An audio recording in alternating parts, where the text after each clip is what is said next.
Welcome back to another episode of Podcast P, presented to you by Prize Picks, a Wave Sports and Entertainment original.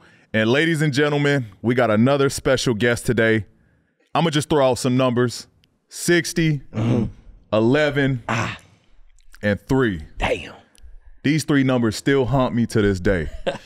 This man has 60 points on 11 dribbles in 3 quarters. We got the 4-time champ in the building, Mr. Klay Thompson, everybody. Klay Thompson. Thank you. Thank you, Paul. Got that on camera. Let me hang it. I was not there. My bad, You let me hang it, didn't you? My bad. I couldn't even play at all. I don't got court vision like that. I was there. Yeah. He locked in. That's just how locked in he is. Man, talk to us about that game, brother. Yeah. I mean, back in the day, playing with Kevin and Steph, I mean, you had to scout for him, and luckily he wasn't on me that night. I wasn't. He had to check KD, and I mean, facing up with Monte and who else on that team? No, David wasn't there still. D West wasn't there, no? D West was with y'all, actually. He was with us. That's right. We had I'm an idiot. We had Rodney Stuckey. Great teammate. Love Rodney too. Eastern Washington, stand up. I mean, just one of those days where everything felt great. I mean, 40 in the first half, that's hard to do. But I was getting good looks the whole night, playing within the offense. Zaza setting those dirty picks, getting me wide open. Draymond was putting in the pocket for once, actually, right on the seams. And with the gravity that KD and Steph brought to the team, I was getting wide open looks. So yeah. Hopefully I can do it again, but in 29 minutes, I don't know if I'll be able to top that. Some things just stand the test of time. That might be one of them. Yeah, it was just tough because, like, the NBA was at a weird, like, space of where, like, teams weren't really switching. And we fell in that department of teams not switching because we started 2 small guards, right? Monte and Jeff Teague. And then we started 2 big wings with me and Thad. So I had KD, Thad had Draymond, so anything with KD and Steph or KD and you, there was no switches because Monte would be on KD or Monte would be on Draymond, right? So we was already like a little like, damn, like how the fuck we gonna figure this out? Because all of y'all cutting, y'all moving.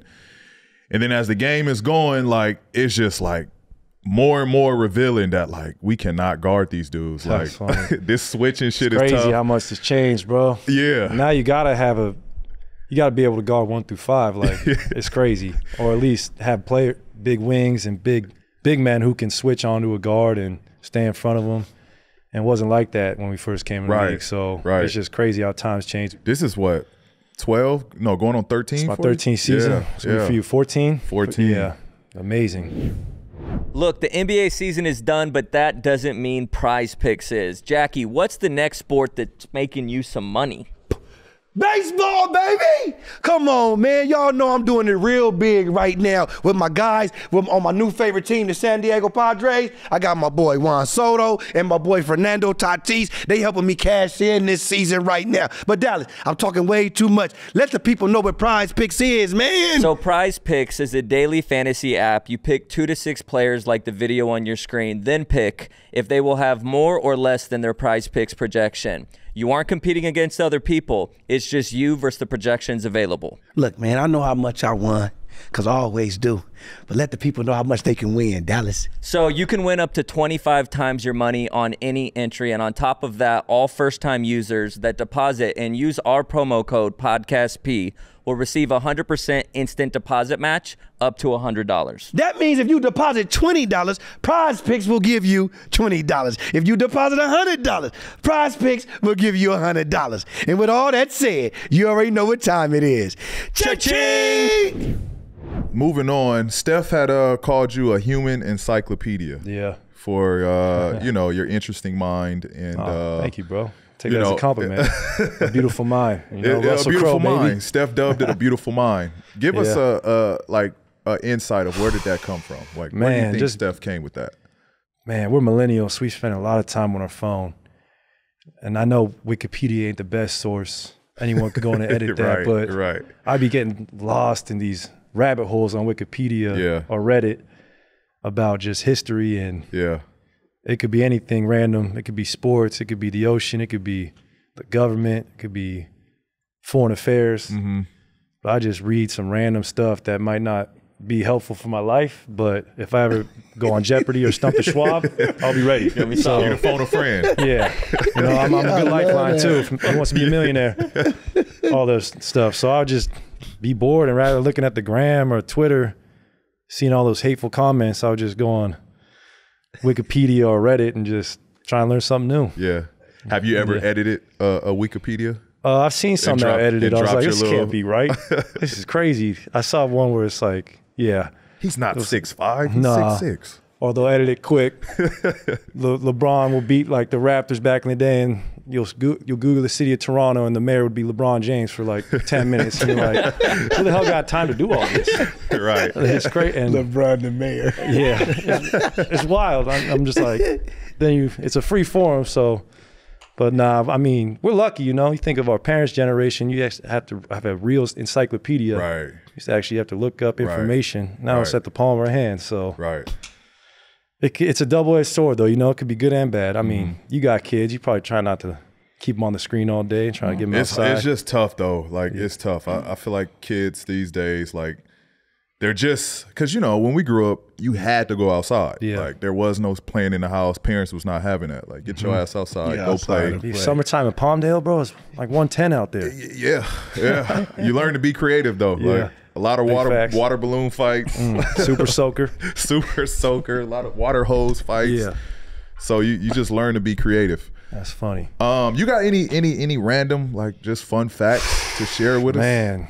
We trying to dive deep into the One world off the of top Klay of my Thompson. head, you know, I love to be on the boat, on the ocean. I see a lot of seals all the time. Do you? And those animals impress me. You know, a seal. I mean, I like to dive. I like to get in the water. These fools can dive 1,500 feet and hold their breath for 30 minutes. And they're mammals just like us. Yeah. That's some evolutionary crazy that's stuff right there. That's some wild. Yeah, I did That's read a up on that. Wikipedia shit for you right there. You know what I'm saying? I just see them out there, and they might just look like shark bait, but they're incredible animals. Yeah. Like, so you've been in the water while these seals is around you? I've been in the water with them around me, yeah. But I've been told by a lot of fishermen that if you see a seal in the water, that's great news because there's no sharks around. There's no sharks around, okay. I know it took a lot of courage to build up to go in the Pacific Ocean, but it's so liberating when you're out there, bro. It's like any problem you had on land, it just washes away as you approach the island, the Channel Islands. It's like a whole new world, and you're just present the whole day. Yeah. That's my gift that's what I like to do in my spare time when not getting shots up. Do you fish much while you're out there, or it's just more yeah, we fished a little bit. Okay. I'm not a bass pro like you. I've seen you in the tournaments and everything. Appreciate that. This man rigs his own fishing lines. He does it all. That's a real skill. People don't understand how hard it is. Like, tying all those knots and the patience. I take this dude out fishing with me, and he's like, can we go in? I did some shit. Tell him last time we went fishing, I'm sitting there. I mean, I have my own rods and stuff, but usually, either Pops helps me, or when I get there, I know P's going to be able to handle it. So I throw my line out, and it gets caught, so I have to cut my line. So I'm redoing it. I can at least do that, but I realized I didn't have enough line on. Like, I only had like 8 feet. And so I'm going, it's over for me. I'm not going to be able to fish. Yeah. And this guy's like looking at me like I'm all like upset. And he goes, no, give it to me. Give it to me. And he basically takes off his reel, attaches the string to my reel, and starts going like this and starts feeding me like another 15 feet. And we got to fish for another like 20, 30 minutes. I was so happy. MacGyver over here. It's impressive. How did you do that? Who taught you How that? He get in the fish? Yeah, how he get in the fish? I got into, like, so my dad is from the South, right? So my dad is from Houston. You know, he fished his whole life. Yeah. So that was just, as a kid, that was all I knew. Like, I probably picked up a fishing pole before I picked up a basketball. Oh, that's amazing. But I was like always the weird kid in the neighborhood because like nobody that I grew up with even knew about fishing. Out there at the lake by himself again. Yeah. and it just like now it's just like a pastime that and another reason is because my dad is not athletic. He wasn't like a basketball stud. He wasn't a football stud.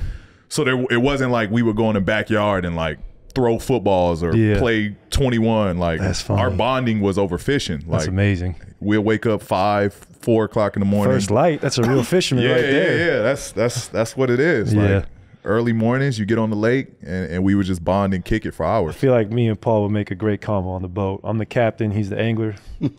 That'd be a nice day. We'll get to where we got to get to, and we'll be fed. Yeah. I got you. We'll be fed. That's what I love to hear. We'll be fed. That's what I love to hear. So I want to bring it back to our AAU days, and pretty much every show, anytime I get an opportunity to be like, yeah, I played with Paul, Klay, Drew, it's like my thing. But Yeah. Klay always likes to mention to me that my dad was the coach Dudley of was that the travel coach. team. And Shout he out, was running the point. shout out Pastor Yeah. Dudley, you know, Oh, so man. I was the point guard for both of these guys. But do you remember when you first came to the pump team, the first time that you met Paul? Do you remember that at all? A little bit. I mean, Paul was quiet. I was quiet. I might have weighed more than Paul, to be honest. Paul might have been a $160 back then. Might have been a $175. If that. On the second team with Dallas playing daddy ball, running the point, shooting all the shots. Dudley's calling four down. 4 down low, little ISO. Little ISO. Begging Corbin to roll the basket, but he was ahead of his time with the pick and pop, you know? He was. But if you 6'10" back then, you had to go get a dunk. Corbin's like, nah, I'm just going to stay out here. But no, I look back on those days, great times, man. That was when Paul and I, you know, we came to our own. Mm-hmm. Yeah, I know we were good enough to be on the first team with Drew and so far and Larry. So we had to go get these bad passes from Dudley and Dallas all day. But it made us stronger, and I still take life lessons from those times, especially from your pops, man. Your pops was such a good coach, such a great leader of young men, especially in AAU. There's so many crazy parents and coaches, stage parents, but Dudley just let us be ourselves. Right.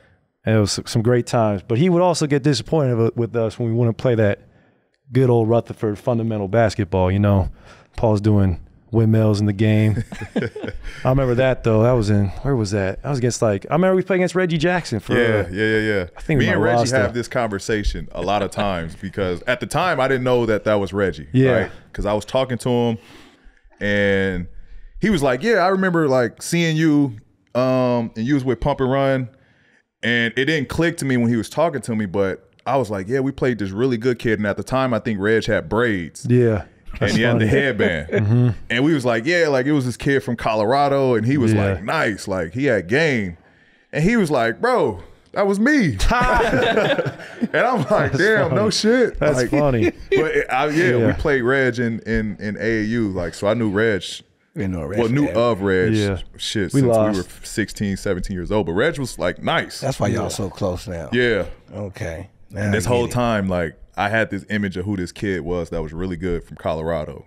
Turned out it was Reggie the whole time. That's funny. Reggie, black ass. Klay, I got a story. I want to see if you remember this. And me and him were just talking about it. So I believe it was the Santa Clara tournament. And again, if this doesn't ring a bell, we'll move on. But do you remember us all going to eat at Denny's? Oh, man, barely. What, did I get a grand slam or something? No, there was something that happened after it, and we kind of have different stories with kind of how it ended, but that's not ringing. You would know this story right off the bat. I don't know. We were young. Okay.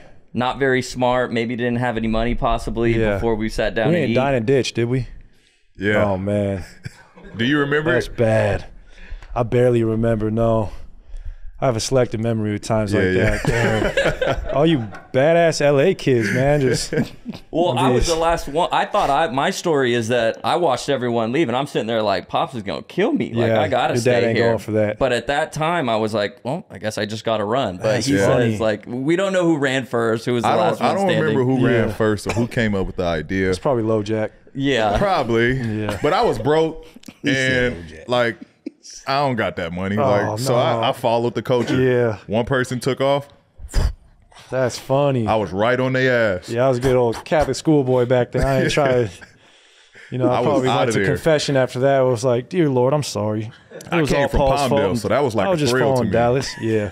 That was like a hell of a thrill. That's funny. Not at Denny's. Hey, you know what? Denny's used to enforce segregation, so they weren't one of the. This was a story from my Puerto Rican friend, and his dad told me, he's like, this is why we don't ever eat at Denny's, because they didn't integrate in the 60s. And I don't want to throw dirt on Denny's, but this is just what I heard from another, one of my best friends from high school was Puerto Rican. He's right like, Yeah, he was like, that's where we were going. and his dad refused to have the family eat at Denny's because Declan would be like, Dad, I'm hungry. It's late. There's no one else open. He's like, no, we ain't going there. They didn't integrate when I was a kid, and I'll never forget that. And I'm like, all right, so maybe we did the right thing by, you know, getting our money back. See, that's how I was looking at it. Exactly, you know. You know what I mean? I think I heard that story at the same round tie. That's what I was thinking. That's funny. No, I mean, it was cool, like, in that environment, because that was my first time of, like, playing with you guys and meeting you guys. And I've, like, heard about you guys from Palmdale, and you know, I used to keep up with all the tallies and the tabs and, you know, what this person's doing, what that person's doing, and I never thought at the time that I would have an opportunity to play with these dudes. You talking about like Drew, DeMar. Yeah, man. I mean, just that whole class. Paul and I weren't there yet. We were just kind of like, we were happy to be here. We weren't there yet. But, I mean, because we played in a tournament that you guys were in. What was it? At Ocean View. We was in that same tournament that you guys were in. Bringing that up. Campbell Hall Day. Interesting, right? Yeah, I love that tournament. Yeah. But it was just like, I saw it. Like, when I saw you play, I was like, yeah, this dude he's NBA. Like, oh, thank you, bro. Because, like, you got the same game. Yeah. As back the catch and shoot, lethal shooter. Yeah. You were athletic too. Like, that 1 foot game was solid. Thank you, Doc. Yeah. Appreciate that. Nah, you was nice. I remember walking away. Do you want a slam dunk contest? Yeah. It's coming from a slam dunk contest champ. Slam dunk champion, bro. Telling I got bounce. Thank you, bro. I needed to hear that today. Yeah. No, I was like, yo, this so dude happy I came in now. This dude is nice. Yeah. And that was like the we did take an L, though, that tournament. We did. To another team, another private school. What was the name of that team? The Campbell Hall. Campbell Hall. So, fun fact, we do have a few clips here. Do we really? And you look exactly. It's so receipts. funny. Yeah. So there's a clip of you doing a little post work on Drew, a little turnaround pump fake. Went in? It went in. Beautiful. But, you know, you talk about how my dad like wanted me to, you know, to let me shoot the ball, but that game I had 16 points and you had 14, Damn. and Drew hit the game winner on Drew you. Holiday guarded me. Who was guarding you? Probably my boy Jason Panko. So that's why I was scoring? I'm not going to throw Jason on the bus like that. We had to double Drew, and someone was open, so I feel the same way. You better knock those down. Like, I feel the same way about you and Steph. Oh, you know what I thank you, mean? bro. I could say the same thing. Yeah. Drew might have hit a game winner on me that game that my friends from high school still talk about to this day. Yeah. And they all talk about how Drew walked in the gym with the all-white Adidas jumpsuit on, and they were like, man, this dude's different. Like, you just knew he was going places.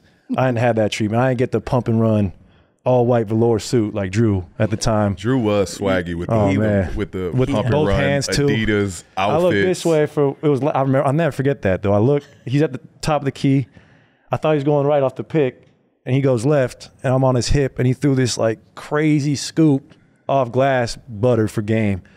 I'm just like, man, that's why he's going to UCLA. I'm going to Wazoo, huh? Hey, it's crazy. Did you know something about your boy over here? What about him? He used to have a nice fresh line back in the day. With the taper in the back too. I love that. Did you know he's swaggy D a church back in the day. MVP? Of the church league? Yeah, he's a league MVP in the church. You're doing that at your dad's congregation? But I want to know, look, because you're the first guest we done had that actually played with this dude in his prime. He was solid. Let us know. Give us a little profile, little scout report on what's your nickname? Swaggy. Couple names. Swaggy. Couple names. Yeah. White Stallion. You know, we can Swaggy D. Swaggy D. Yeah. Give us a little something on him. Well, Dallas is a changed man now. You know, back in his teenage years, it was right when 8 Mile came out, so it was like, who does this dude think he is? Good one. Yeah, a little Slim Shady. You know what I'm saying? Right when 8 Mile came out, I can see his game was like it too. Dallas had handles, push the break, speedy. He was actually pretty fast. He was not the greatest catch and shoot guy, but with time, you leave him open, he's gonna knock it down. But he was a good point guard. Like, he would get me and Paul the ball right where we like it, right on the block or on the wing, shooting pocket. Dallas? Keep it going. Keep it going. D1 athlete too. Okay. D1 athlete. He had a little bounce. Yeah, a little bit. You could dunk back then, Dallas? On a good day? I could dunk. I could dunk. I wasn't an in-game dunker. But he had this, like, you know, throw it up, quick little windmill. No, not a windmill, bro. He had that. I can vouch for that one. He had that. Dallas, he could hoop. He could hold his own. You know, we would play. He would play like. And he could lock up a little bit. Yeah. He can slide his feet. He can slide his feet. He can slide his feet a little bit. He wasn't like a steals? Is he high blocking steal shots? guy. Is you still like I'm loving this. So you guys You just still keep like going. these guys? I got nothing. You still got a little bit of that in you? No, I'm trying man. to get back into shape. I'm struggling. I'm struggling with the cardio. Hey, once right you're at now. our age, bro, you can't really get out of shape. Yeah, It's really hard to get it's it back. done. You're done. It's sad, bro. You just got to go Mark Jackson, just back in, 3-point line, back to the basket game. Just bring it back. No more beating dudes off the dribble like you used I'm a to. big guard now, so your belly get to the is, pose. Yeah. you Yeah. know, He it's got a church little- league. Okay. I can handle my own there. That's funny. Clay, you come from an athletic family, right? Mm-hmm. Pop's #1 pick, mom's successful volleyball player. Mm-hmm. Your brother Michael played a stint Cup of in coffee, the Cavaliers. NBA. Yeah. So I felt good to beat them. So they cut Mikey. I was like, this is for Mikey. Trace is now with the Dodgers still, right? Yep. No, he got traded to the White Sox. He got traded. Yeah. Traded to the White Sox. That's all good. So a whole family full of athletes. Mm-hmm.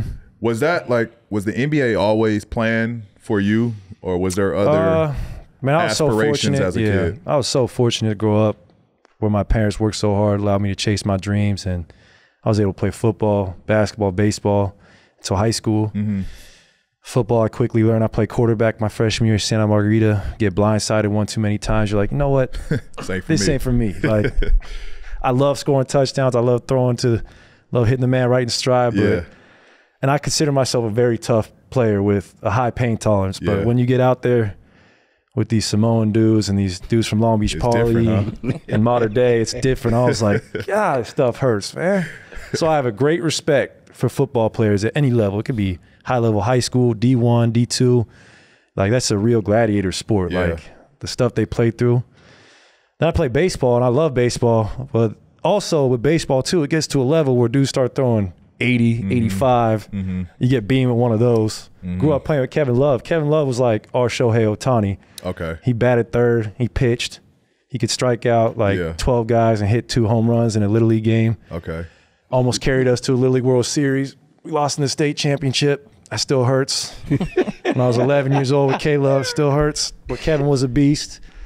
But when I got to high school, I just knew, I just loved going out and shooting so much. I love playing Mikey one-on-one. I love getting shots over my dad and being able to go to him to games and do his radio thing and watch Kobe. Mm-hmm. I knew that was my destiny. I was like, man, I love it out here so much. Mm-hmm. I would go to the games with my pops, be there at 3 p.m. and watch Kobe warm up. And I could be there all day in the arena just because it was like a dream just to be in there and watch these guys warm up. Like, to me, that was everything. Yeah. Even just to go with my dad and shadow him and go to his car, and I would wait all game. I would wait in that tarmac the whole time till Kobe came out just to see him and say what's up, and then go to school the next day and be like, yeah, I'm cool with Kobe Bryant. What'd y'all do last night? So, like, those are some. Awesome. That's where I got my real love for the game. And that was our era too. Like, watching Kobe 06, 07. We was in high school. He's going 35 a night, 81, 50 balls left and right, and that was just my favorite time to be a fan of the league. And so that's why I have great respect for those guys who come before us. And like, we grew up, watching, whether it be Kobe, T-Mac, Reggie, Ray. I could go on. I mean, and I was a huge gamer too. I played NBA Street Live, 2K. I had to retire from 2K lately, though. I would get too angry. My brother really put me in retirement, and I'll take that game way too serious. I'm like, he's not even that good. He shouldn't be this rating. And I'm like, what am I doing? Like, it's not that serious. Like, even up to last year when I'm beefing with Ronnie 2K about my shooting rating, and I had to come into Jesus moment, like, bro, I'm 32 years old. I care about my 2K rating. God, please help me. What is going on with my? Do you still? So you still play? You're still on the 2K now? I'm on a hiatus from 2K. Okay. I like Madden. Big Madden guy. Big Madden guy. Oh, interesting. What you play on? I play on PlayStation, Xbox. I can do either. Yeah. Crossplay. I go with my team, the Titans. I play with the Niners too. I mean, we go random. 3 randoms into death. Hey, we're loving this. Played a lot of FIFA during the 2016 Olympics. We did. Me and him. That's We what I did. heard. I heard there was My pockets were pretty fat after that trip. I'm sorry, Paul. I would beat pay this up? guy. It would be like 90th minute. I would just hit him with like a crazy one time, and he'd be one more, run it back. I'm like, sure. It got to a point because we were playing while we were in the Olympics. Yeah. And it got to a point where it was just like, all right, let me stop playing this guy. Like I got like 10 off. I was losing every time. Like we're betting money and I'm losing every time. I took a video too. I'm making the money rain. Like, thanks, P. Business decision. Like, let me just stop playing this dude. The money rain on you. I still got the video. We gotta find that video. You want to see that video? I'd love to see that video. He has it. Still got it. It was definitely a business. I'm not playing this guy. I'm not a great card player, but I trust my esports. You know, I can. I give you that. Madden. I think we need to run that in Madden. You can run that. What about FIFA? I give him that. I'll find it. We'll get him in the I Madden retired from FIFA. You retired? I retired from FIFA. I don't play it anymore. Clay, we got a good Madden league that we'll send Really? you the invite. We do a franchise. Remember the Madden bus? That was also a dream of mine. That was. I wanted to get on that so bad. So bad? I was on ESPN. Yeah. ESPN was a big deal in the 2000s, bro. You didn't have overtime and House of Highlights. You didn't have Those these other dudes were platforms. celebrities to me. Like, Really, what? though. And That was my rebuttal they to would like my talk mom. crazy. Like, boy, get off that game. Like, they're making money, mom. Like, look at they're getting paid. I'm making money, Mom. Speaking of Kobe, you brought up being a fan and growing up in our generation, our era of basketball, being in SoCal, and you get to watch him up close and personal. Like, what's your favorite or best moment playing against Kobe? Definitely the first time I played against him. Like, there's not many dudes in the league who, when you're a rookie, will make you starstruck, and that was one of them. I was just like, I can't believe I'm lining up against you, bro. I've watched your whole career. Like when you won the slam dunk contest, when you went for 80, I've seen you win 5 chips, and now I'm guarding you, and like you go so much harder. Right. When you guard guys like that, and I'm like, wow, he sees the best every night. Every night. Like he's seeing the Rajah Bell trying to kill him, and freaking Bruce Bowen undercutting him. Those are the good old days. So and that was me. I was trying to not let him get a good shot off, and that was like such a beautiful moment for I had a good game at the time too. I was 6 for 8, 14 points. When you're a rookie, that's like scoring 35, you know? So I was like, nice, I hope Kobe noticed me. I shot it well tonight. I hope he noticed that I, do the damn thing. So that was a really good memory for me, bro, and Staples too. And when I go back and watch that film, the floor spacing so crazy, 2 big men on the block, Kobe in the high post. Like now you watch the league, 5 out. You might have Jokic at the top of the key, but nah, I mean, who was on the block for Kobe? It was like, who was this? It was Bynum, Powell. It was just a big league back then, you know? And I'm like, dang, I can't believe I'm out here right now. I love these guys. Yeah. So there wasn't like an awe moment. He gave us 40. You had to like snap out of it, like, oh shit, hold on, let me. No, I was in awe the whole time, bro. I was like, man, I'm so happy to be here. Because when you're a rookie, like the wins and losses, you want to win every night, but they just don't hit the same because you're just trying to get in the game. Yeah. You're just trying to get some burn, get some shots up, do something good to get noticed. So I was just happy to be out there for real. Like, I can't tell you what the score was. I know Kobe had 40, and I had 14. I still felt like I held my own. Did Kobe tell you anything about your game that helped you in your career later? He didn't even have to tell me. One time for the NBA Global Games in 2013, I knew I was on the right path. I can't sleep. That jet lag's crazy. So I go up to the weight room, and I'm on the dumbbell bench, whatever, and someone just taps me on the shoulder. I look up. I'm like, oh, damn. It was Kobe, hood on, shades on. And I was like, I can't believe I'm in the same gym as this man. He just goes, sup, shakes my hand, just goes to the other side of the gym, starts doing his workout, whatever. And then to hear him tell that same story in 2016 on his retirement tour, like, yeah, I knew Klay would be good when I saw him in the weight room. And he was the only other guy there. And I was like, that's the stuff that impresses me. So when I heard him say that it's all I needed to hear. You know, I was like, man, I know if I keep doing what I'm doing, I'm going to fulfill my potential. And that was my favorite memory with Kobe. It was one word. All he said was sup. But just to I was on that mom mentality in the same hours with him, I was like, this is really a dream come true. Like trying to match your energy, bro. I'll do whatever you do. Maybe not the 4:30 a.m. 4-mile runs you be doing, but I'll hoop with you anywhere. Like that was just a beautiful memory for myself, being able to see him in his element. That was, man, you've been seeing him he been knowing you since you was a kid. Yeah, man. Since I moved to SoCal in 2004, And this one I knew my dad really had it. This one I knew my dad had the respect to people around the league. Is I went to him with Detroit, me and my little brother. They just lost to the Pistons, and we're in the banquet room. Remember the Birmingham Hotel? Yep. We was there. All the Pistons fans were outside. Detroit basketball the whole night. Outside of the hotel? Like 5,000 fans just trolling the Lakers. All right, because you're putting us in what? This is 2004. Yeah, when they lost. And I'm with my Uncle John. My brother went to sleep. He couldn't hang. I'm with my dad. And we're just at a table, and of all people to come sit with my dad, it's Kobe. I'm just like, wow, you could be sitting anywhere else. And you came and wanted to sit with my dad and talk about whatever with him. I'll never forget that. I didn't say a word the whole time because I was like, I can't believe I'm sitting here. I said my Uncle John. My Uncle John was like, my dad was like, Cole, this is my brother-in-law, John. And my Uncle John just looks up and goes, what's up? And just goes right back to eating. Like, I can't believe this man is chasing his 4th ring and he decides to sit with us. So that was I looked at my dad so differently after that day. I was like, wow, Dad, I can't believe you actually do this. This is crazy. I knew you played in the league, but I know you were this nice. Like, you got Kobe's respect, and that was a great moment for me too. Yeah. That feels like it was yesterday. Yeah, now it does. 30's still here doing it. It does. My favorite moment, I think, I got the win on him for the last matchup against him. I remember in Indiana. In Indy. I remember I was so jealous, bro. He gave you his shoes and everything. Yeah, I got the shoes after. We had a special moment. Pair of Kobe's. Yeah, we had a special moment in the locker room. He came to the locker room after the game, after everything cooled down.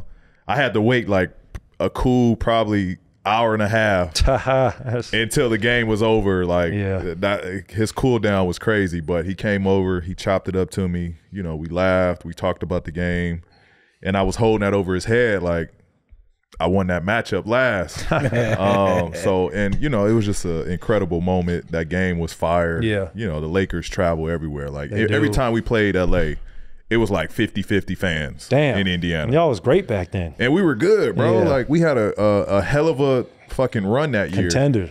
Didn't y'all go 7 games when the Lakers came to town, it was 50-50 fans. That's funny. Crazy. That's what we do. And he struggled that whole game. That's what we do.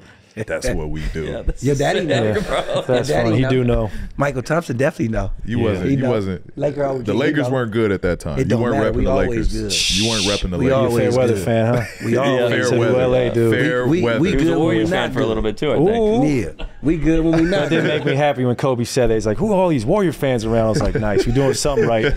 We got Kobe upset.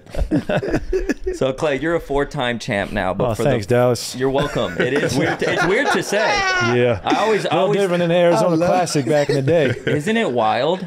Yeah. I think we played Kemba. Oh, no, we played DeMar, Belmont Shores. We played DeMar and Brandon Jennings. And they had a good team. That was a good game. I'm not sure if we won that, but we lost, bro. It's crazy for me to say that to you. Like, oh, you're a 4-time champ now. Thank you, bro. I know a lot of hard work, but I've been blessed, man. I've been with great teammates and great coach and Steve, great organization. So it just doesn't, I mean, you got to get a little lucky in this league, I've learned too. Like, you got to get some breaks with injuries. I mean, Paul and I have been through it, but just lucky to still be going for 5. Like, when I say that, I have no complaints. Like, I'll do it all over again, injuries and all, because we're here. And I'm still together with the guys that came in with Steph and Andre and Steve is special. Damn, that hurt. Oh, when you snapped your shit? I had 6 surgeries. I was gonna tell you. I couldn't wait to tell you, bro. Like, you really inspired me. I was there when that happened, bro. You got rings to show for it. Yeah, but I never had to carry a franchise like you, bro. Yeah. You know, that's different. I appreciate that. I appreciate that. This is such a kind podcast. 6 surgeries, nothing to show for it. It's killing. That's all good, bro. What do you mean? You got all the playoff. Yeah, shit. I was watching you in the offs, bro. I was like, damn, I want to be where Paul's at, dunking on Birdman, and I'm on early vacation, losing to the Clippers in the first round. It's hard to even conceive now. We're Blake and those boys, CP, and he was over here, 1 game away from the finals, too. 1 game. That was great. That was an all-time team you almost beat, too. Yeah. The Heatles. What a time. LeBron's still here. I'm like, this is crazy. That is Miami, LA. That is crazy that he's still very much a part of the league. Knocked us out last year. I'm like, God damn, this man is still here. Klay, That's great respect, though. I want to talk about that. So both Steph, Dre, and your coach kind of gave their thoughts on your guys' team, and they all said that they didn't think your team was a contender. So we're 2 months removed from the season now. What are your kind of thoughts on this past season and the team? I mean, it was tumultuous at times. Like, it's hard going back to back, man. It's a whole different beast. I mean, I didn't have the greatest start to the year, so I came out this summer like, nah, I want to be all-star. I want to be myself, and with doing that, I'll get all the accolades, whatever. But we had a bumpy road. I mean, injuries plagued us a little bit. I'm still proud of the way we fought, though. We made it, you know, we beat a tough Sacramento team. I mean, that was crazy last year. You could tell they hadn't been in the playoffs in 16 years. Like, God damn, they was loud. I haven't heard of that loud since since Cleveland days, like 2016. Game 4, like 6 in the finals. It was loud in there. And they're a pesky team. They got some quick guards and Sabonis. So it was good beating them. I'm sure they won't be going nowhere with Mike B at the helm, but it was tough. That Lakers series was tough. I obviously didn't shoot the ball as well as I wanted to. Shot it terribly. You know, it's tough when Anthony Davis is down there at the rim, man. That man's like an elastic. He just can get this affects so many shots. Yeah. LeBron's still doing his thing. So I give the Lakers credit. They play very well. But I know, you know, Andrew, Steph, Dre, CP, and I, and the rest of the guys, we're hungry. We're in our group chat right now. We're trying to set up some mini camps for the season, but we're all on the same page. Like, look, we got another ring in us. We at least expect that. We can do it if we just stay the course and not look too far ahead. Take it week by week and just enjoy the process, because that's all you can really do. If you focus on a championship, it doesn't really do you nothing. You got to enjoy everything about it, the training camp, the preseason.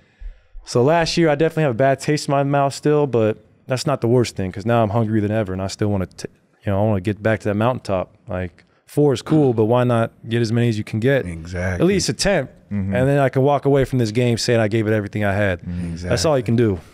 Well, now that y'all going into the next season, y'all already done made some big moves and big changes. You just said your boy CP3 is on y'all team. Yeah. And everybody been talking about how do he gel with y'all? How's he going to fit in? How's he going to do this? And they want to know, is he going to start? Yeah.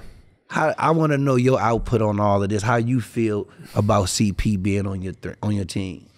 I mean, we're lucky. It's one of the greatest players ever. Like, he's top 75. He has elevated every franchise. He ran the point for. And me as a shooter, I'm excited. I just know CP's going to put it right here on the seams. He's going to set me up nice. I'm going to get a couple extra easy buckets every night. And he's a winner. Like, I've played against him so many times to see how competitive he is. He'll do anything to win. And that's the vibe we want, you know. With the Dubs, like, it could be Wiggs night one night. It could be Steph's. It could be mine. It could be, you know, JK. Draymond could go get you 20, 10, and 10. And now just to add another weapon like CP. And my boy Looney.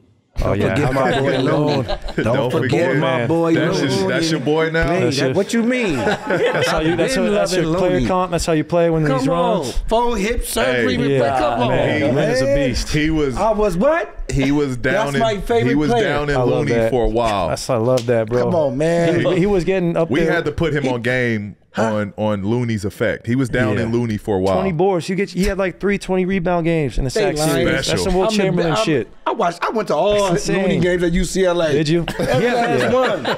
He used to make point guard and everything, man. All that. He did. Yeah, I've been knowing He was Looney. like a little baby KD. Matter of fact, he talked to me on Instagram probably about when Instagram first came your out. boy. Yep, when Instagram first came out. I can get you a jersey. I can get you up to a game. I get you number 5. Matter of fact, some KL5 shoes. He got jersey some people got to send me a Looney jersey. Gotcha. I need a Looney jersey. Personalized and everything. I need you to get it signed for me though. Okay, I got you. I need you to get that signed for me. We actually going to China and the Philippines together. He's with Anta. I need it signed before that. Okay. Before y'all go. Okay. I need that UCLA one and the Warriors. Okay. Gotta have that. Bet. 3-time champ too.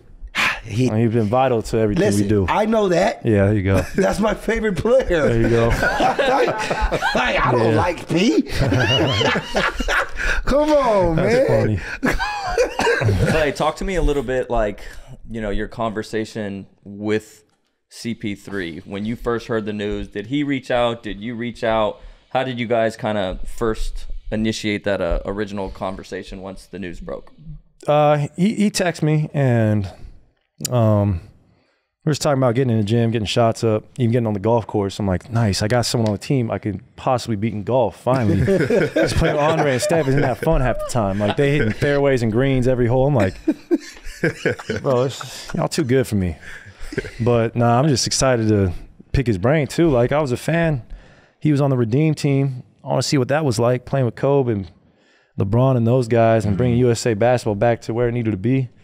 And then watching him on the New Orleans, I remember watching him give the Lakers work. I remember when he played the Lakers in the second round, I remember for 5 straight possessions, he got the ball screen and he scored on every single player on the court.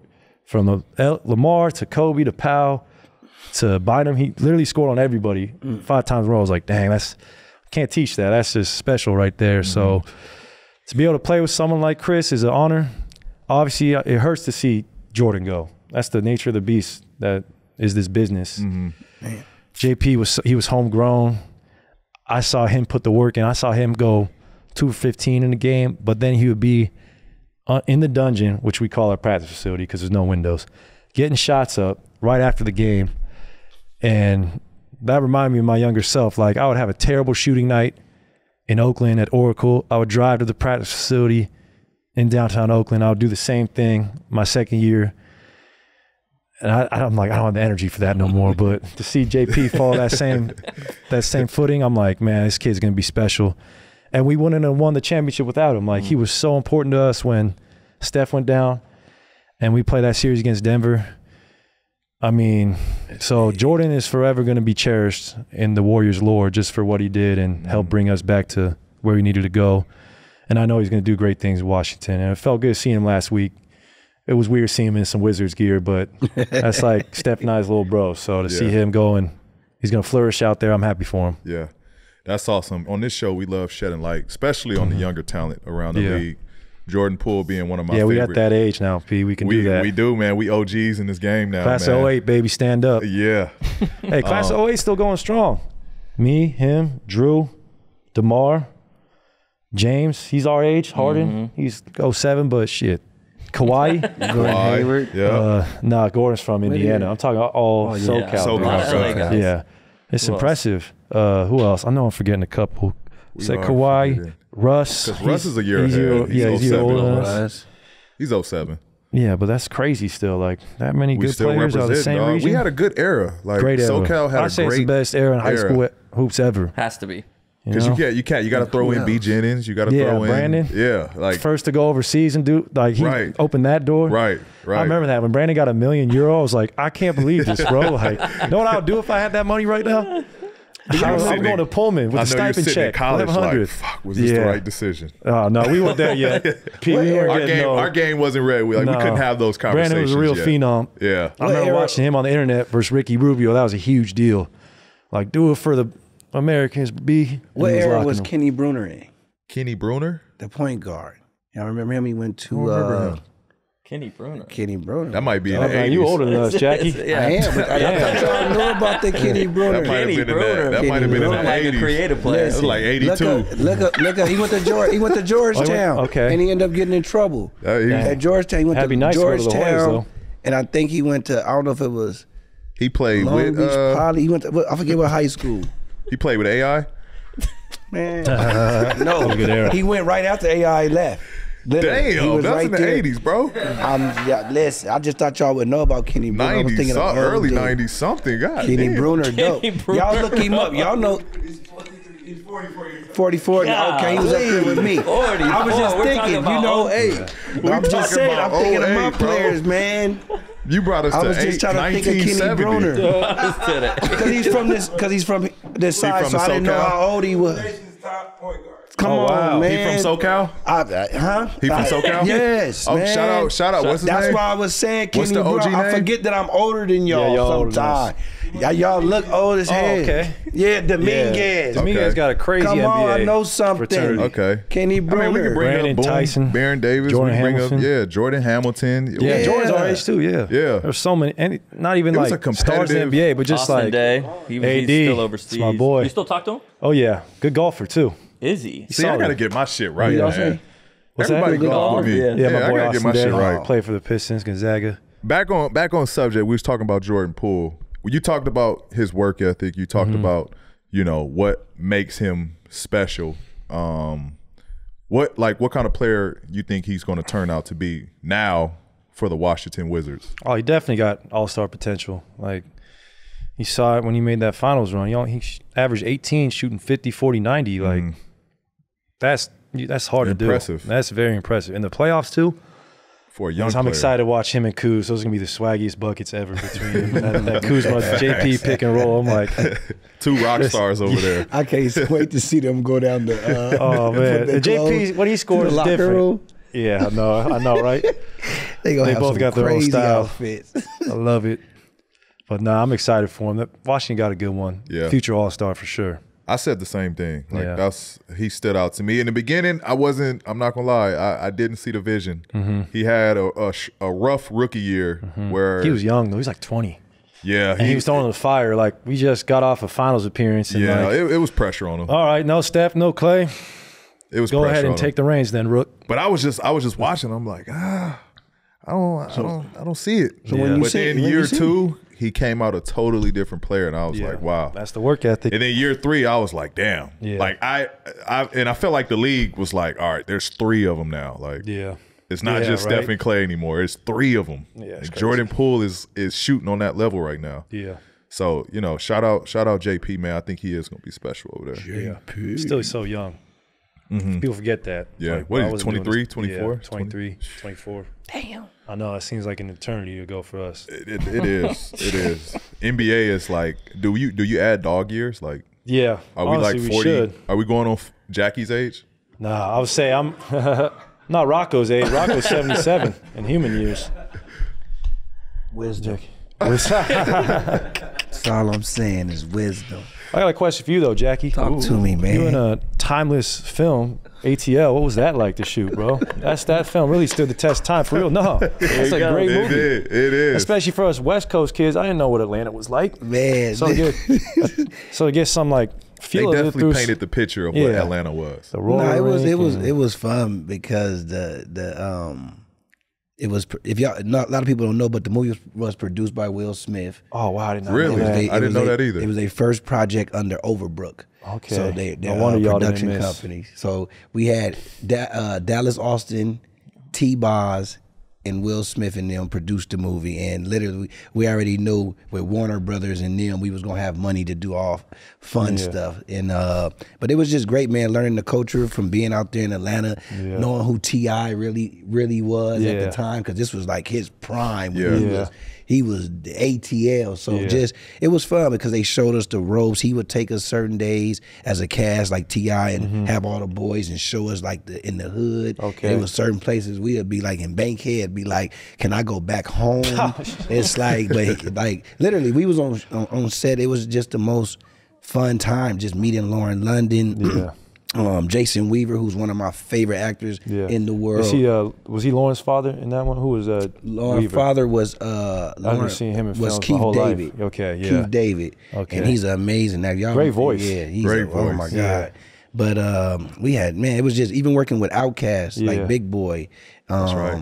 Weren't they beefing at that time though? Because I didn't see Yeah, Andre they in the didn't. movie. They wasn't doing nothing together at the time. Oh, That's when they was Big broke Boy's up. still sick, But though. it was still that ATL vibe because you got to think them dudes was legends, and it's so funny.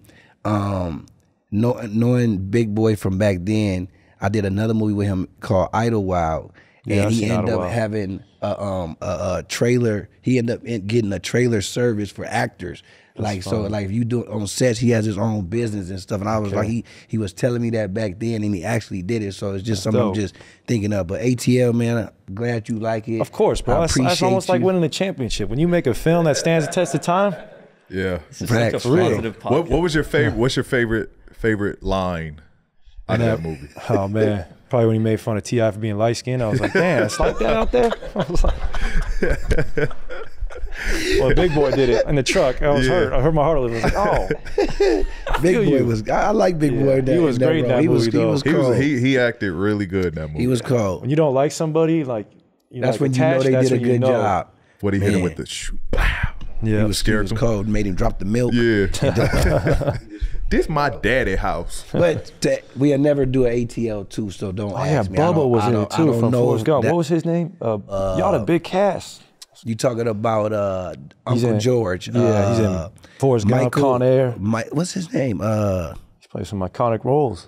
Michael T. Williamson. Yeah. I had Michael in my head, but I couldn't figure the rest. Got you. Michael T. Williamson, man. He, that, like you said, that was Bubba Forrest Gump. Yep. So to work with Legend. him, man, that was even just yeah. It was great. Shout out to ATL, man. Shout out to Chris Robinson, Will Smith, everybody, the whole cast, Al B. I thought I recognized, like, I seen this fool somewhere.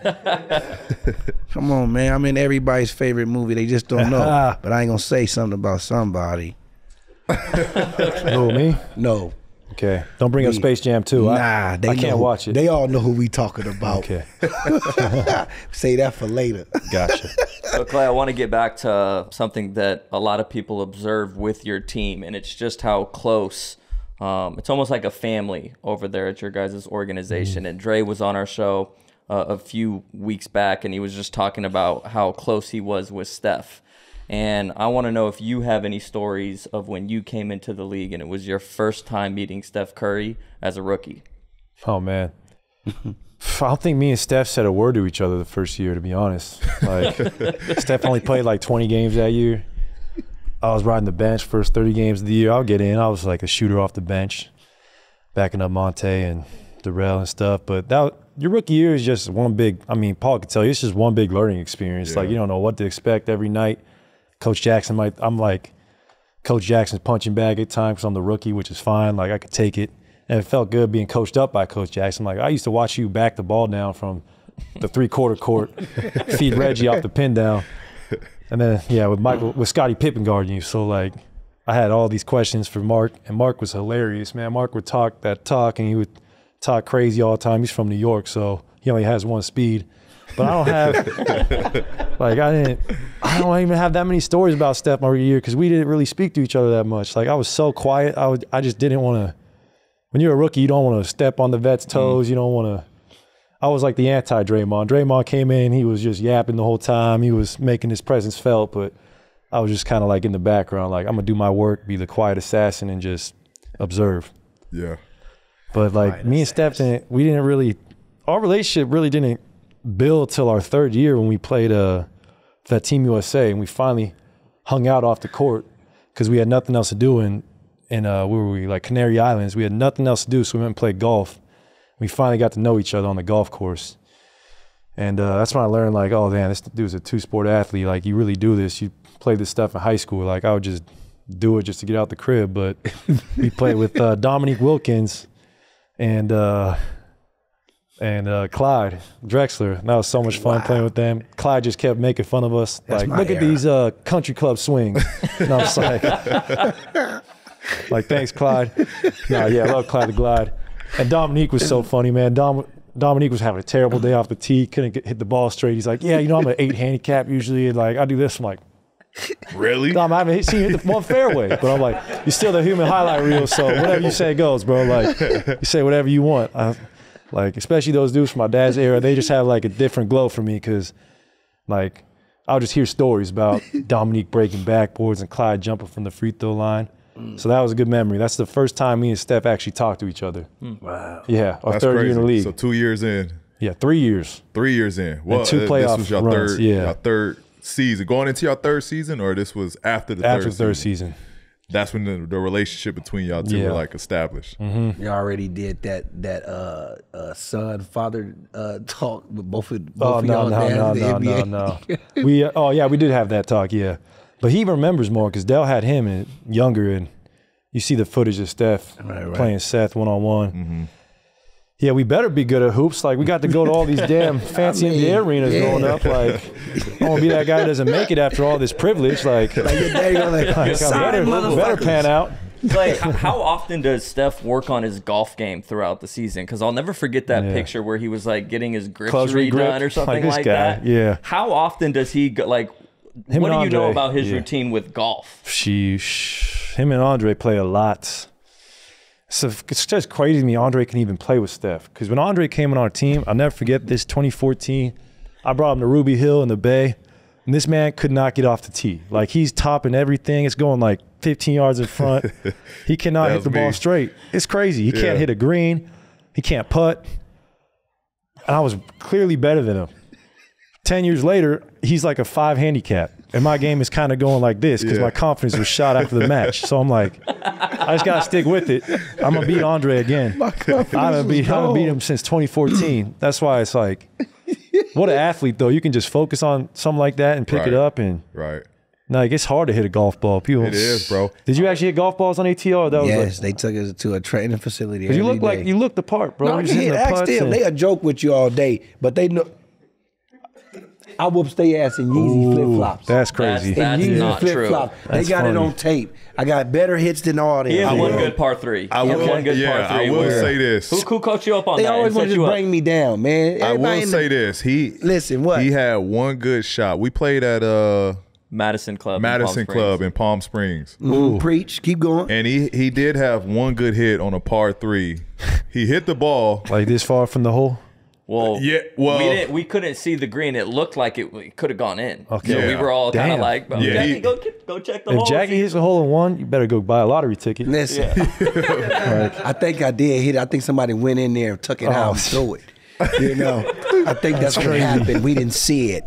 Friends, how many? That was his one impressive moment. But outside of that, he can't golf. Yeah, that's okay. How much practice did you have leading up to the match? Bro, I took it so serious. Yeah.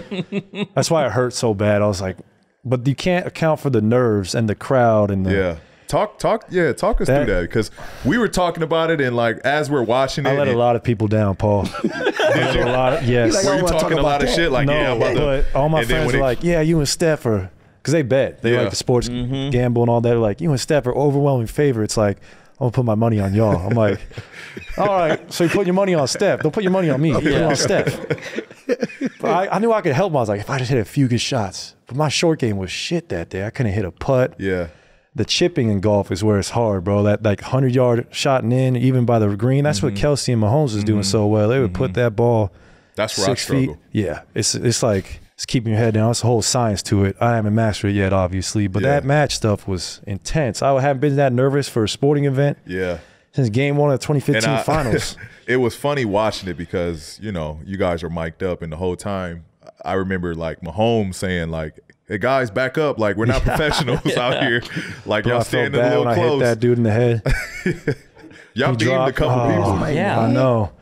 Pat on a par 3, he hit this young kid and he used him as a backboard. It bounced on the green. I was like, good shot. Good shit is this? And then Pat hit another. I knew it wasn't our day when Pat hit a 3-wood off the tee on a par 4. And this ball did not go higher than like 10 feet. And it somehow ended up on the back of the green. It was just like a screamer. A little stinger. It was crazy. I was like, this is not our night. Steph couldn't make a putt. I was so disappointed in Steph. Like, Steph, driver. you gonna go to Tahoe? I do now. You do now? Yeah. I can Steph use went and hit like a hole-in-one and a couple eagles 2 weeks later. I'm like, you really played bad. Yeah, Steph. what was that all about? You played phenomenal right after that. I think he just played down a level of his teammates' competition. Awesome. Like, I don't know what happened. We tried our hardest. Awesome. I tried so hard, bro. It wasn't you. I played every other day for the month of June. Like, I would go to the gym, then I'll go to the golf course and play 12, 18 holes. I'm like, I'm not gonna embarrass myself out there, but yeah. But to be fair, I think the expectation for you during that match, like, I don't think very you high. were. No, I don't think it was. But did you see my first tee shot? I piped that thing. The one that kind of curved and from That's left to right? That's called a fade, buddy. Okay. That's called a Chardonnay fade. You didn't do that intentionally. No, I did. And it went 270 in the dead fairway. The ironic part is, even if I hit a great shot, we're not going to use my shot because Steph's just going to hit it farther. Yeah. But the pressure was on Steph. Like, he was expected to play better, and he didn't. So I think you did your job. You did. You were just there. Appreciate that. You did good, it's bro. not like you played bad. You It was did just good. like, Watching it, yeah. I think the Paul. world watching it was like, all right, these dudes are pretty fucking good. This is not what they do. They're obviously Thank you, bro. professional basketball players, professional I got a football lot of- players. I let a lot They're of people pretty down. good at golf too. Like, I'm okay. That was my takeaway There's some from really good golfers in the league, actually. J.R. Smith is great. JR Ray is Allen's great. great. Steph's great. These guys are shooting like in the Iguodala. 70s, low 80s. Andre's great. Yeah. The verdict's out on everybody else. So I see like Kyle Lowry, our boy, and Ty. I'm like, I can definitely get K-Lo. I know I can get Kyle. Kyle's a strong. He plays a Yeah, lot. I'm probably like upper echelon of hoopers. But when Okay. it comes to athletes in general, nah, I'm like, Bottom tier. because I play with my brother's baseball friends. They hit it a mile. Right. You know, I'm like, Pat even's got that baseball swing that's like gripping Right. up, choking up on the bat, and Right. I'm not there yet. But I mean, I gotta can hold get my there. own. We gotta get we'll out get there, I bro. gotta How get many there. years you been playing now? Like seriously, Yeah. like since my like rookie year, I've taken it serious. But Oh, you I get it. I grew up playing a little bit. Like I'll go to the Muni in Oregon. Shout out to the Muni in Lake Oswego. I would hit a house once in a while. You would run, you know. Yeah, I was a liability off the tee. Yeah. Still am, obviously, but I'm trying, man. It's a beautiful game. Golf is. Yeah. It humbles you. And It's not like hoops where you can just like get back and play harder defense and get a rebound. Now you got to take a deep breath. That's why Draymond was pissing me off. I'm like, Draymond, this is not basketball, bro. Stop trolling me. Like, this shit is so hard. He's like, damn, Klay, you got to pick it up. I'm like, God, I know I got to pick it up. Give me some encouragement, bro. Right. That's not his Golf game. is He's like a loophole though. Like it could be one bad shot after another bad shot. Yeah, like bro. there's just no like Three- it's a slippery slope. It is, but it just takes one shot to bring you back. It does. You It put does. one shot right on the pin, that's all you need. That- Your confidence it is does. back. It does. So Draymond was getting on me, trying to be like, Steph needs you. I'm like, I know he needs me, bro. I'm trying my hardest. I can't just go out there and make shots. Yeah. You It was a fun experience, so I'll do it again. I don't think I'll be invited back, but I'll do it again. you'll do it again? Yeah. This episode is brought to you by BetterHelp. One thing we all face as people, no matter who you are and what you do, is stress.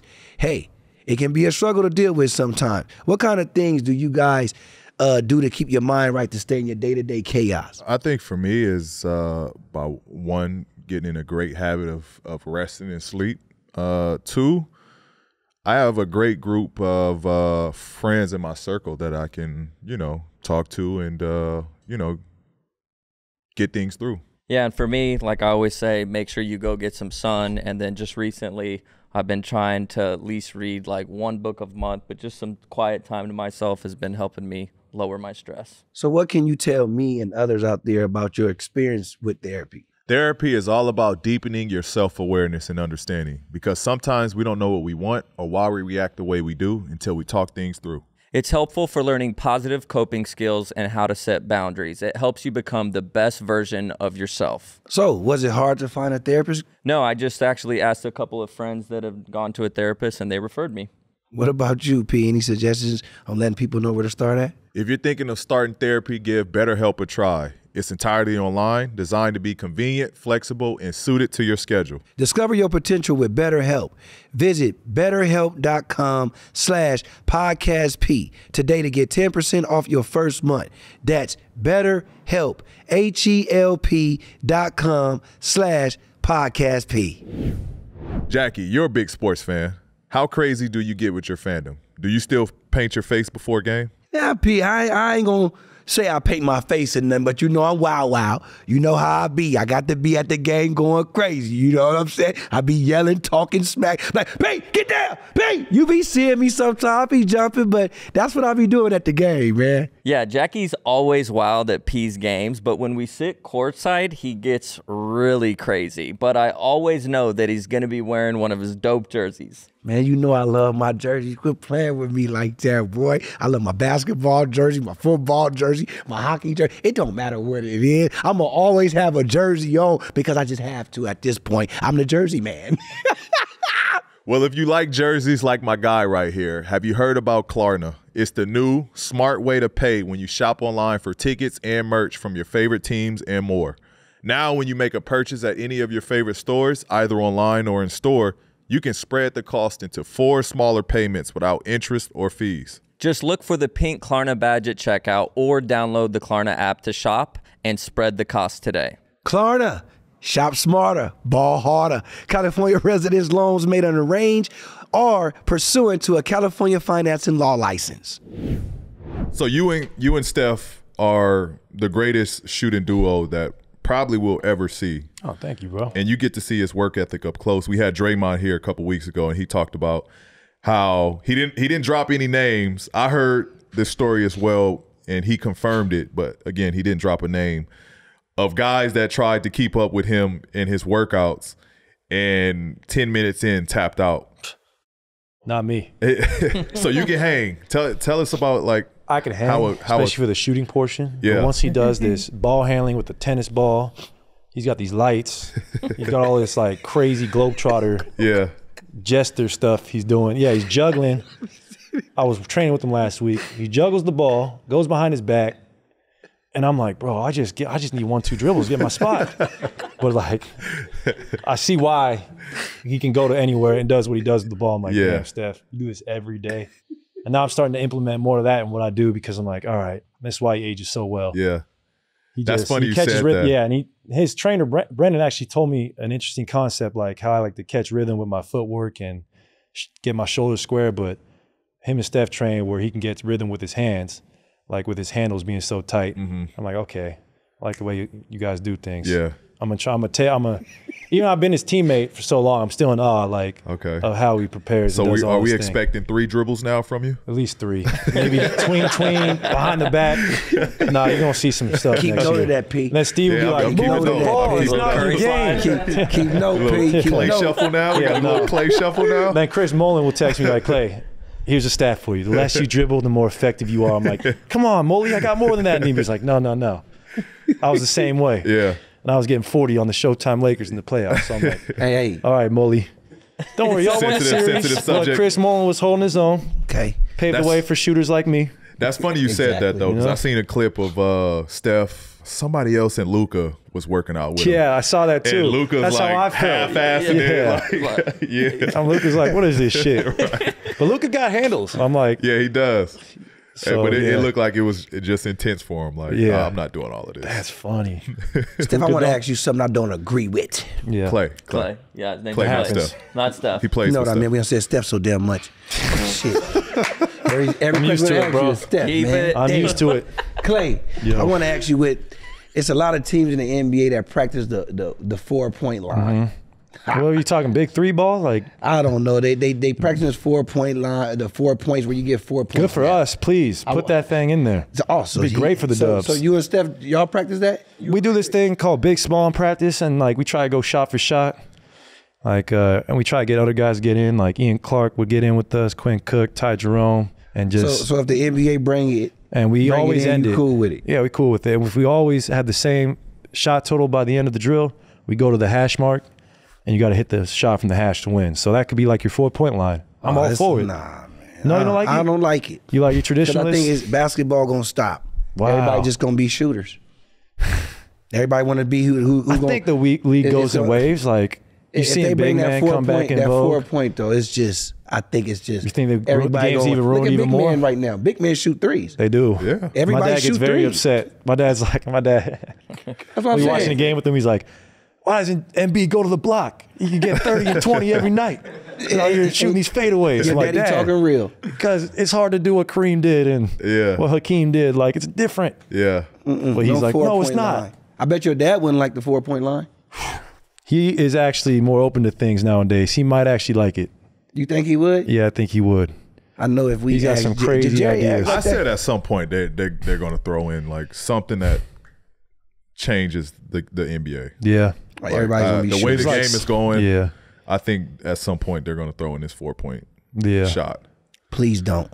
Because it was a part of the WNBA All-Star game, I think. Yeah. That's dope. So I want to go back to your 4 championships. So your first one ended a 40-year drought for the Warriors. Then you win back-to-back, and then another after a 3-year hiatus. But out of all those championship games, like which one, how would you rank them? Which one was your favorite? Which one was the most surprising? If you were to put those in order, where would you rank them? Man, playoff games.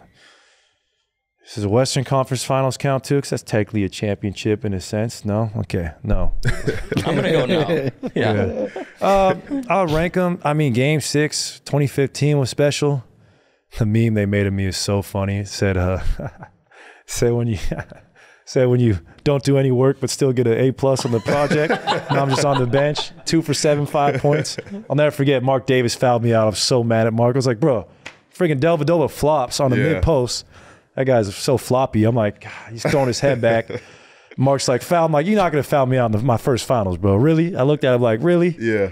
So I had to watch from the bench. But it was still such a special moment. Like, Andre's out there doing his thing, giving us – they had Mozgov on him. I'm like, we in good shape. Yeah. Right. This man just came off an Olympic gold medal. We in good shape. And, I mean, 40 years, like you said, 40 years, you could feel it from the Bay. Like, they haven't – I talked to people who grew up in Oakland and surrounding cities. Like, we never could have envisioned a Warriors championship. Are you kidding me? Like, they were just in awe. And to see Oakland so packed that day around Lake Merritt and just how happy people were, like, I'll never forget those memories. So Game 6, 2015, and just, like, the feelings you get from – it was so unexpected. Like, so much greatness happened that year. I made my first All-Star game and got to play with my heroes there in New York. That moment was also way too big for me. I was, like, looking around, like, I'm with Tim Duncan, KD, Dirk. Like, I watched y'all growing up. My mom, it was so funny. My mom tells me a story how she was sitting by this father-son, and I couldn't make a shot that night. And this kid's just going like, Dad, Thompson is so cold. He can't make a shot. And my mom's just hearing this. So cold. I was like 2 for 11, but I was just happy to be there. Yeah. Because, like, the All-Star game, even too, like, I'm like, do I really belong yet? Like, I'm here with all these superstars. Like, I'm looking down, Carmelo's down there. I'm like, it's just weird. It's, like, uncomfortable, you know? But then as you play it more, it's like, all right, I deserve to be here type of vibe. To be there. Yeah, you know, you expect it. But that probably stands out the most, the first one. I mean, 2016, Game 7, that's one I don't want to forget, but there's just those moments you can't, like, the losses sting way more than any win, you know? And I'll never forget walking back to the locker room after I see your coach, I see Ty Lue. The first thing I see when that buzzer sounded is Richard Jefferson with his hands up. I'm already mad. I'm like, God damn you, Richard. And then I see Ty Lue run to our bench, and I'm just like, it's the most deflating. It's a feeling you can't really describe, like the deflation inside you. It's like all that hard work, it just hurts so bad. It still hurts. There's losses that you could ask any athlete, any sport, like which losses you can't get over, and they'll name them off the top of their head. At what point did you feel that was slipping away from y'all? Because when you go up 3-1, man, I know. I've been in 3-1 situations. God, that hurt. You're up 3-1. You lose Game 5. Like, we got another one. Honestly, I thought we were good even when we got back home to Oakland. Like, I knew, like, we don't lose at home. Yeah. The last time we did lose, it took Kyrie and LeBron to go for 40 apiece. First time in finals history, two teammates. I'm like, all right, anomalies happen. But then, like, man, why you making me do this right now, Paul? I want to talk about this. We got to go down memory lane, man. This hurts, man. Fuck. Fuck. That hurt. But I don't know. If we win, we might not get Kevin. So, like, it all worked out. But that one hurt. I don't want to say I'm not going to admit to what it was slipping away, bro. That's too much pride in my heart to do that. Okay. Still hurts, though. You're welcome, city of Cleveland. Damn, they waited 50 years. Oakland waited 40. Oh, it happens. That's the beauty of sport, you know? You got to take the wins and the losses. It is. You got to take them all. You got to accept everything. You got to go with the punches, man. You know? You got to go with the good and bad. We're both, you know, been in the league over a decade. What changes within the last 10 years you like, whether on the court or off the court? Shoot. Off the court, I mean, know what's so nice about working your hardest early in your career? You can relax a little bit more as far as, like, the pressure and, like, you just want it so bad. You know how it is when you're young in your career. You want to be great. You want to be an all-star. You want all-NBA. You want all that. But when you do those things and you kind of overlook the process. But now in my 13th year, I just and, like, the injuries we both been through, I just take everything, and I'm just so grateful for it all. I'm grateful for these pickup games I'm playing in, the weights room sessions, the drive to the arena, the getting my ankles taped before the game. And now I just realized this we're not Jackie. We're not actors. We can't act till we're Can't do this forever. 60, 70. So you got to just be as present with everything as you possibly can, even the hard shit, like the calf raises during the Achilles rehab or the squats, because like it's such a privilege to play in this league. And it's like, I always talk to my dad about that too, because he played in a different era. They weren't flying, they weren't chartering. Right. They had to do their own laundry. They didn't have no team meals. Yeah. So like to see how far we've come, we stay in these plush hotels. We get to gamble on the plane. Right. Like it's just different. It's like it's different, you know. I'm like, man, we're so lucky to do this. Like we get to do what we did for fun, like growing up, and that's what's changed now from when we first came in the league. Is like I'm just here, I'm just enjoying, trying to be a good leader, lead by example.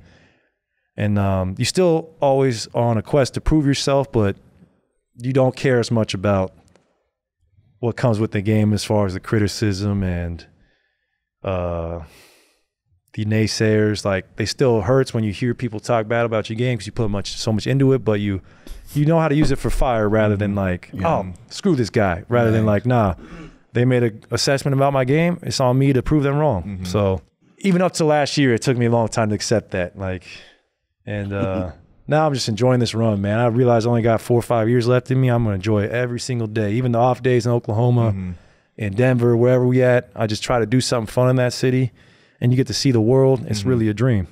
Love to hear it. Yeah. What a big change coming this new NBA season with this new in-season tournament. And many believe, I guess, this is gonna make the regular season matter again. People will be all into it and everything. Which with the the Warriors being one of the best regular season teams of all time, I want to know how you gonna prepare for it this season with this new change. Shoot, I mean, well, it's a nice purse if you win, so that always helps. And you want to do that for your teammates. And we get to go to Vegas. You know, they got great golf courses in Vegas. Yeah. We don't got to talk about what else they have, but they got great golf courses. And stay away from the tables, people. You don't want to blow all that money and you win. or you could take the winnings if you're a real gambler and go play a card game, double up, triple up. Put it on black. I know some guy. Paul Pierce playing the World Series of Poker. Like, if he can do it, I can do it. Truth can do it. Don't do I it go like there he in did. place. I'm friends with Phil Hellmuth. He might help me out. Nah, my poker game is terrible, fellas. You can't, like, poker is not like hoops. You can't emotionally play poker. Like, you gotta. That card table, man. I got a love hate with that card table. Yeah. Are you a bluffer or? Oh man, Or are you playing the cards as is? I like to. I don't know. I don't know if Because that's anyone half the believes my battle, right? bluff. In poker, that's half the battle is being a good It bluffer. is. Draymond's a good bluffer. I'll give him that. You just don't know what Dre's gonna do. He's a great bluffer because he can talk you out of some shit. He can, but you just got to know his tells. Like, I'm not gonna give it. I mean, Blu-ray table was not good to me last season, bro. There you go. Oh man, I heard CP a big Blu-ray player, so that's good. Yeah. You can feel him. No, it's funny. Ty Jerome would play with us. He played with Steph, Draymond, and I'm like, Ty, you are crazy, bro. He like, is we got, crazy. Like, he don't have the that's why I love him. Though. I was like, bro, you are a beast. Like, keep up with true that New one. Yorker, like a hustler. I'm like, this dude has no fear. Yeah. And he would play me in chess. He would beat me in chess, which upset me. It was like Darth Vader beating Obi-Wan Kenobi. Like, I started out killing him, right? I'm just like 5 moves ahead of him. Then the money went up a little bit, and he started beating me. And Draymond would just gas it like, oh, Klay talks all this shit like he's good at chess, but Ty came in here and ran him off the table. I'm like, bro, Draymond, I'm so sick of you, bro. Like, Draymond's the type of dude who just keeps like just turning that knife turning on. out at you. I'm like, bro, chess is also a hard game, dog. Yeah. Like, and so I would take. That was fun though. Draymond's a good bones player too. I'll give him that. He's good at dominoes. Yeah, he can play them bones. Steph and I would get cracked on the poker table sometimes, man. Splash bills would get cracked. So y'all playing poker on y'all playing? We started with poker. Okay. Now we transitioned to Blu-ray. It's good though. It builds team chemistry. You know? It does. It does. Camaraderie. Y'all talking. Y'all conversating. Y'all. Don't go to. You're not just on a plane quiet. This Yeah. person's doing his thing. That person's like everybody is kind of. Yeah, it's a good Our time. plane is we have a varsity table. We have a JV table, and then we got the coaches table. Like Okay. there's 3 games of Blu-ray going on our plane at all times. That's fun. Yeah. That's fun.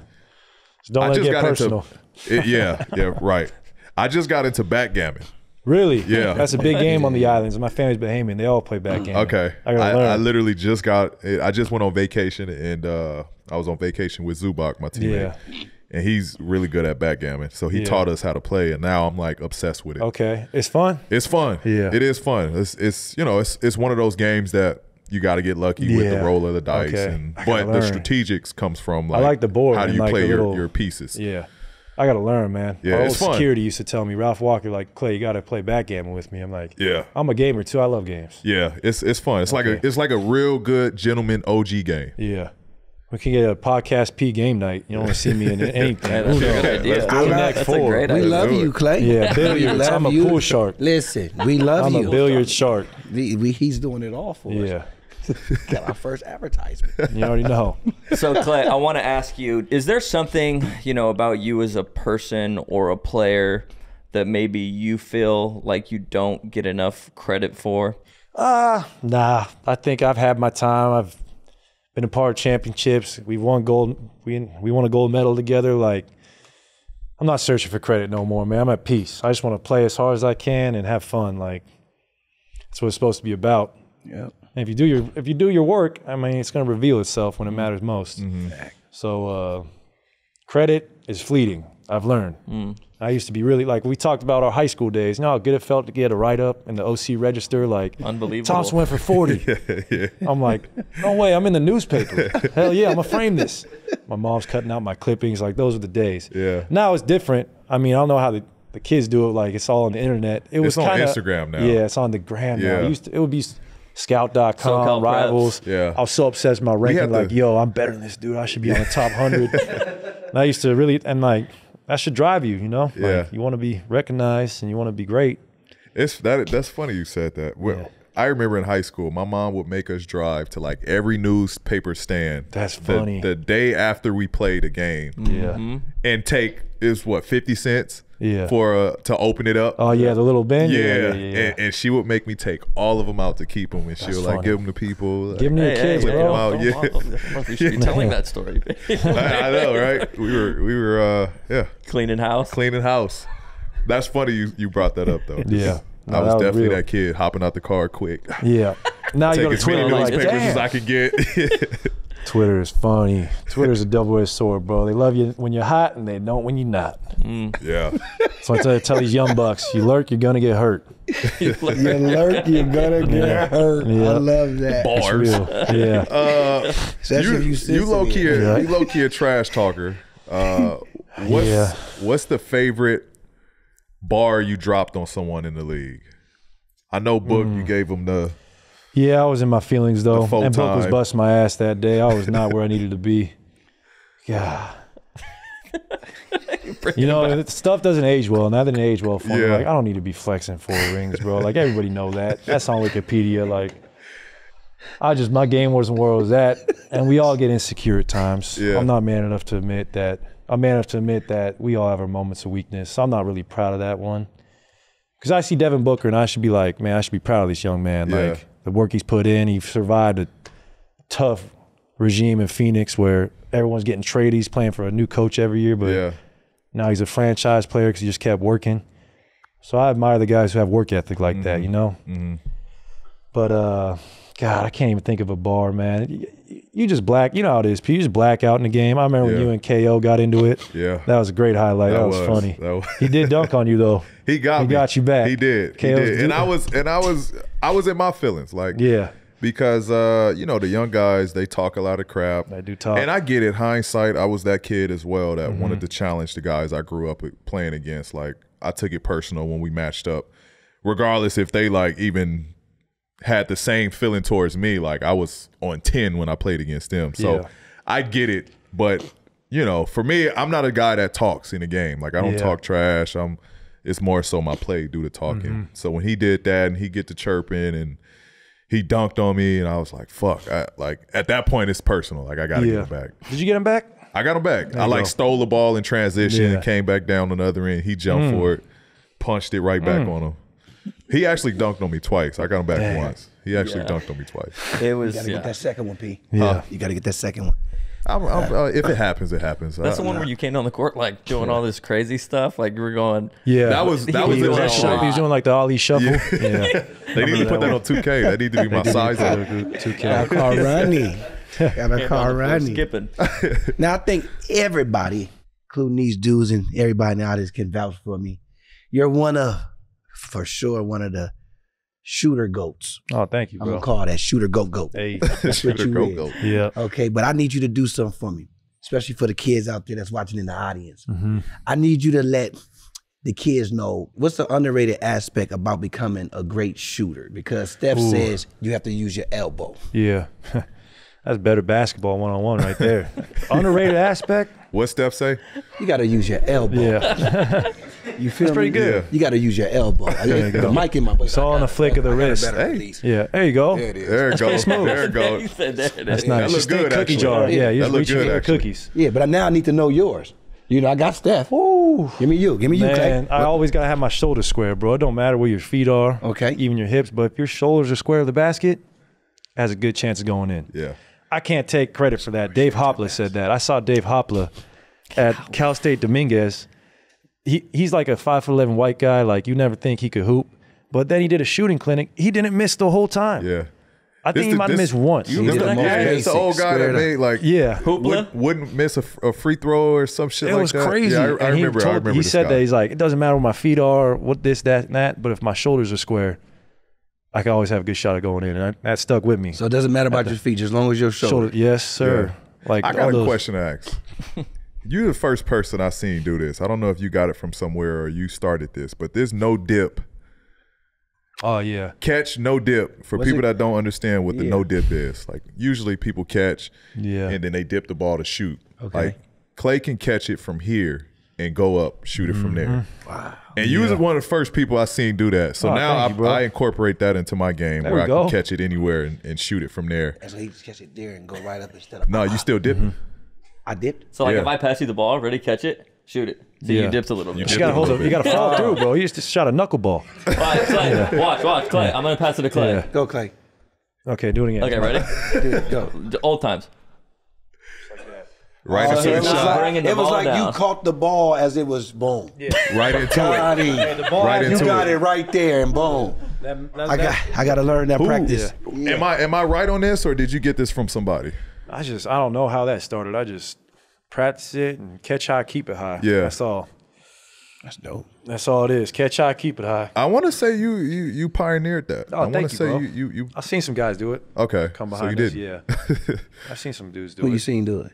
I seen Bane do it from the Grizzlies. I've seen him catch it high, keep it high. Okay. He's got the strength. He got the big arms though. He got the strength to do it. Yeah. You actually got to have because when you're younger, you naturally want to dip, Yeah. but when you get to the strength, you can keep it high, especially in the mid range, bro. You see Michael Jordan. You see him elevate on his jumper. That thing is up here every time, unblockable. Your new teammate.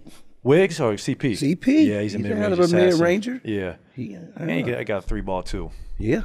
Chris is yeah. a great shot maker. He doesn't get enough credit for that. He's a great shot. I give him that. Yeah. I give him that. So we're going to move on to our starting 5 segment, which is presented by Klarna, the new smart way to pay when you shop online for tickets, merch from your favorite teams, and more. And so for this episode, since we have one of the greatest shooters of all time in Klay Thompson with us today, we're going to be going back and forth, you and P, picking your teams of the best shooters in the league today. So starting 5 of the best shooters in the league today. And you get the first pick at the point guard position.